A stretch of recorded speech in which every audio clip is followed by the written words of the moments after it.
Big boss season 11ನ ಎಲ್ಲರೂ ನೋಡಿದಿರ. ಆ season ಅಷ್ಟೊಂದು ಕ್ರಿಯೇಟಿವ್ ಆಗಿ ಬರೋದಕ್ಕೆ ಕಾರಣನೇ ಬಿಗ್ ಬಾಸ್ ತಂಡ ಅಂತ ಹೇಳ್ಬೋದು. ಕ್ರಿಯೇಟಿವ್ ಟೀಮ್ ಇಂದ ಹಿಡಿದು ಡೈರೆಕ್ಷನ್ ಡಿಪಾರ್ಟ್ಮೆಂಟ್ ಇಂದ ಹಿಡಿದು ಪ್ರತಿಯೊಬ್ಬರು ಅದಕ್ಕೆ ಕಾರಣ ಆಗಿರ್ತಾರೆ. ಯಾಕಂದ್ರೆ ಪ್ರತಿ ದಿನ ನಾವು ಪ್ರತಿ ಕ್ಷಣ ಅಲ್ಲಿ ಜೀವಿಸುವಾಗ ನಮಗೆ ಅನಿಸ್ತಾ ಇತ್ತು ಇಷ್ಟೊಂದು ಕ್ರಿಯೇಟಿವ್ ಆಗಿ ಒಂದು ದಿನಾನ ಅವರು ಪ್ಲಾನ್ ಮಾಡಕ್ ಸಾಧ್ಯನಾ ಅಂತ ಅನಿಸ್ತಾ ಇತ್ತು. ಸೊ ಅದೆಲ್ಲದಕ್ಕೂ ಕಾರಣ ನಮ್ಮ BBK team and direction department creative team.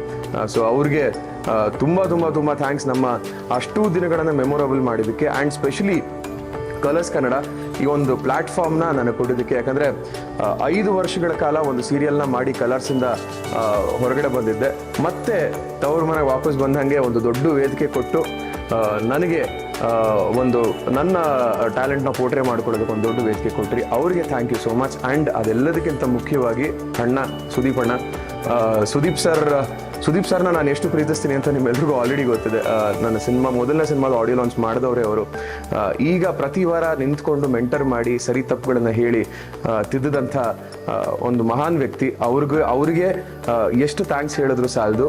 ನನ್ನ ಲೈಫಲ್ಲಿ ನಾನು ಮರೆಯೋಕ್ಕಾಗದೇ ಇರುವಂಥ ತುಂಬ ದೊಡ್ಡ ವ್ಯಕ್ತಿಗಳಲ್ಲಿ ಸುದೀಪಣ್ಣ ಕೂಡ ಒಬ್ಬರು. So thank you so much ಪ್ರತಿಯೊಬ್ಬರಿಗೂ.